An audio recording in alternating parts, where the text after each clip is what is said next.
Hey, AP Chemsters, this is Mrs. Vanderlei bringing you 5.5 Part 2. So, beginning of 5.5, we learned that the molar volume of a gas at STP is 22.4 liters. Then we started talking about density, and I showed you how density can be determined either at STP or not at STP. So you need to figure out, which one you have to use. So in problem number 16, uranium hexafluoride is a solid at room temperature, but it boils at 56 degrees Celsius. Determine the density of uranium hexafluoride at 60 degrees and 745 torr. So what are you going to use? The density at STP or not? Well, it is not at STP. How do you know? Is it at 1 atm? No. Is it at 0 degrees Celsius? No, it is not at STP. So what was that equation? You kind of need to know that one. So the density is molar mass times pressure divided by RT. Okay. Well, what's the molar mass of uranium hexafluoride? Why don't you pause this, get out your calculator, get out a periodic table, and see what you get. So pause this.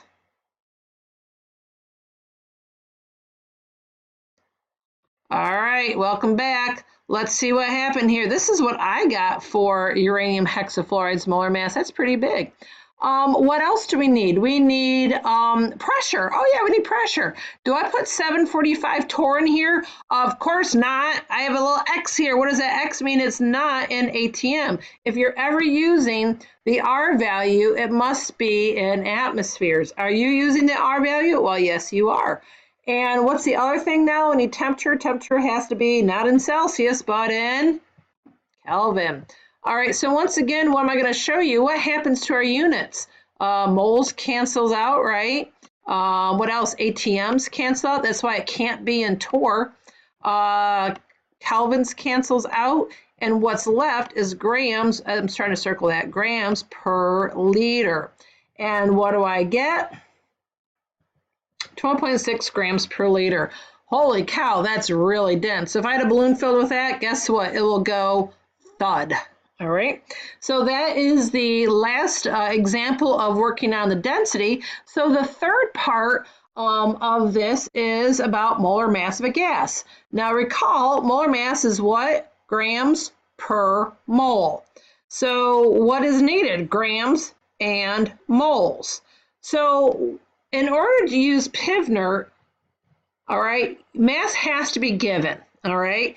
So you have to be given a certain grams of a gas. You're going to use Pivner to solve for moles, okay? So let's look at problem number 16, okay? So a sample is a gas of 0.311 grams. There you go. I told you mass must be given. Its volume is 0.225 liters. I put a little heart there, didn't I? Why? Because it's in liters. I don't have to do anything to that. At a temperature of 55 degrees Celsius, convert, and a pressure of 886 what? Millimeters of mercury, find its molar mass. Okay, so let's see how we do this. All right, so I need to solve for moles, don't I? So what is my pressure? It's not 886. What did you have to do? Did you get your calculator? Did you take 886 divided by what? 760? I hope you did. I got 1.17. Divided by R, divided by temperature. What's our temperature? I believe it is 328. And then when I do all that work, I found my number of moles, okay? 0.00978 moles. I have 3 sig figs. I'm not done yet. They're not asking me how to find moles. What are they asking me for? What is the molar mass? Well, what is molar mass defined as? Grams per mole.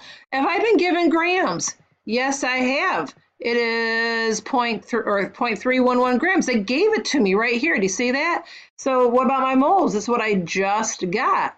So that was this number back over here. So what is the molar mass? It is 31.8 grams per mole. It could be oxygen gas. Isn't that 32? So yeah, it does. All right. So that is how you'd solve it. So let's look at the density of a gas is 1.50. Let me scroll this down a little bit. All right. And it's found to be 1.95 grams per liter. Calculate the molar mass of the gas. Now, once again, what I say, density is intensive. It does not depend on the amount. So what does that mean? Can I do this for what, 1 liter? I sure can. I'm going to make myself easy, or my life easier. All right, why would I assume it's 1 liter? Well, because of this value right here. You'll see why. Because what did I say up above? That, mass has to be given. Did they give you mass here? No, they did not. They gave me density. But if I assume 1 liter, do I now have a mass value? Yes, I do. So I need to solve for moles again. So I have P equals RT. Hey, look at that. They gave me the pressure in ATM. What did I assume? 1 liter divided by R divided by T. Divided by T. Come here. There you go. And so when I do the math, you do the math. What do you get?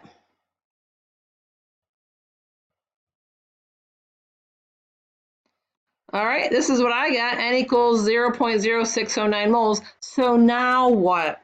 Our molar mass is grams per mole. How many grams do I have? If I have 1 liter, how many grams are in 1 liter? 1.95. That's why I did that. All right, divided by here. And I think the authors of these problems really like oxygen gas a lot because this one's 32 grams per mole. Okay, so do you see why I assumed 1 liter? Because again, density is intensive. What's good for 1 liter is good for any quantity. So I just made my life easier. So if I had 1 liter, I know the mass. Why did I have to do that? I'll say it one more time because mass must be given. It may not be the most obvious way, but it must be given. All right, so it says arrange the following gases in order of increasing density. All right, so take a look at density is equal to molar mass over volume, right? I'll say it again, density is equal to molar mass over volume. So, excuse me, what's the relationship between density and molar mass? It's proportional. Did you notice that? Hang on a second, let me go to the prior page. On the last video, what did I do? Didn't I come up with helium, nitrogen, oxygen, carbon dioxide, right? Xenon tetrafluoride. What does that show you? As the molar mass increases, what happened to the density?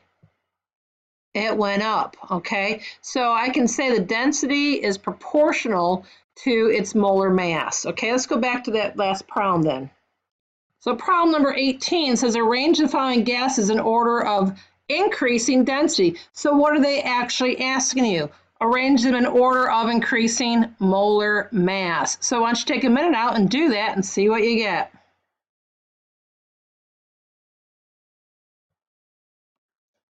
This is what I got. Hopefully you got it too. So I'm going to stop here. This is the end of 5.5?